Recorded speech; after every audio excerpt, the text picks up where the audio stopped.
आज कांग्रेस पार्टी में कई छोटे दलों के नेता शामिल हुए। प्रेस कॉन्फ्रेंस के दौरान उन लोगों को सदस्यता ग्रहण कराई गई। सभी को प्रदेश अध्यक्ष अखिलेश सिंह ने सदस्यता दिलाई है। बिहार प्रदेश कांग्रेस अध्यक्ष ने कहा, आज वाकई में संविधान और आरक्षण खतरे में है। अरविंद केजरीवाल और हेमंत सोरेन के जेल जाने का दिया हवाला। बीजेपी के 400 पार के दावे पर कहा, बीजेपी इसीलिए 400 पार की बात कह रही है क्योंकि बीजेपी संविधान बदलना चाहती है। अनंत सिंह की पैरोल पर रिहाई पर बोले बिहार कांग्रेस प्रदेश अध्यक्ष, जिन लोगों ने उन्हें जेल भिजवाया, आज वह अपने फायदे के लिए उन्हें जेल से बाहर निकाल रहे हैं। मीडिया को लेना चाहिए इस पर संज्ञान। उन्होंने यह भी कहा कि चुनाव आयोग भी सब कुछ देख रही है। अनंत सिंह को इन्हीं लोगों ने बंद किया। इन्हीं लोगों ने उनके घर में AK-47 डाल के और केस बनाया, क्योंकि उस समय अनंत सिंह विरोध करते थे और आज ऐसे समय में पेरोल मिलता है, तो ये तो सवाल आप लोगों के लिए ज़्यादा है। मैं इस पर क्या बोलूँ? अरे तो यही तो कहना है कि ये तो आप लोगों के लिए बड़ा सवाल है। आप लोग लिखिए, पढ़िए, बोलिए। धन्यवाद। तो विपक्ष के तौर पर मुझको जो कहना था मैं कह दिया। अगर आप नहीं सुनते हैं तो अपना हम क्या कर सकते हैं?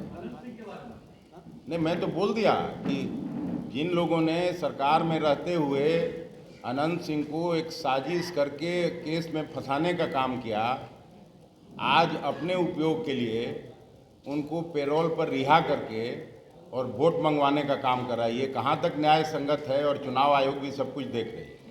पटना विश्वविद्यालय का छात्र था और जिस समय छात्र था उस समय से आंदोलन चलता था कि पटना विश्वविद्यालय को सेंट्रल विश्वविद्यालय बनाया जाए। नीतीश जी और लालू जी दोनों साथ संघर्ष करते थे। आज नीतीश जी के साथ डबल इंजन की सरकार है। पटना विश्वविद्यालय आज भी सेंट्रल विश्वविद्यालय नहीं बन पाया।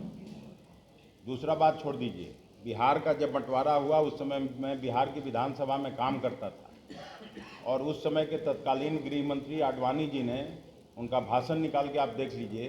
जब बंटवारा कर रहे थे बिहार और झारखंड का, तो उन्होंने लोकसभा के पटल पर कहा था कि 1,79,000 करोड़ का पैकेज देंगे, बिहार को हम हरियाणा और पंजाब बनाएंगे। पैकेज मिला क्या?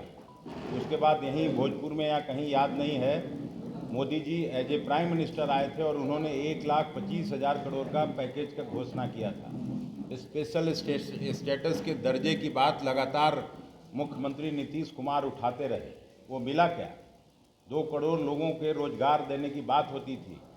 20 करोड़ नौजवानों को रोजगार मिल जाता अगर वो बात में कोई दम रहता। तो ये चुनावी जुमला कह के बात ख़त्म करते हैं। जिस तरह से जमहूरियत जनतंत्र का गला घोंटा जा रहा है, आज़ादी के बाद पहली बार ऐसा हुआ कि चुनाव के घोषणा के बाद एक सबसे लोकप्रिय चीफ मिनिस्टर अरविंद केजरीवाल को जेल के सलाखों में बंद कर दिया जाता है। पिछला 2 विधानसभा उनका देख लीजिए। एक बार 95-96% सीट दिल्ली विधानसभा की उन्होंने जीता, 70 में 67।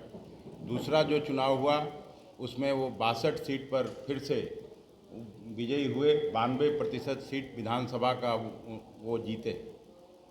पंजाब में सरकार बनाई, महागठबंधन में शामिल हुए और वो इशूज पर बात करते थे, इसलिए उनका आवाज़ बंद करने के लिए बंद किया गया। एक दलित मुख्यमंत्री बगल में हेमंत सोरेन, उनको बंद किया जाता है। तो ये सब क्या है? ये जमहूरियत और जनतंत्र में ऐसा कभी होता नहीं था।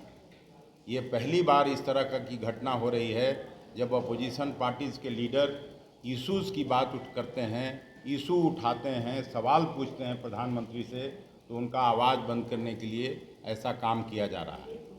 उसी तरह से ये 400 पार की बात करते थे। 400 पार का क्या मतलब? 300 कुछ सीट आया था पिछली बार भी भारतीय जनता पार्टी के गठबंधन को।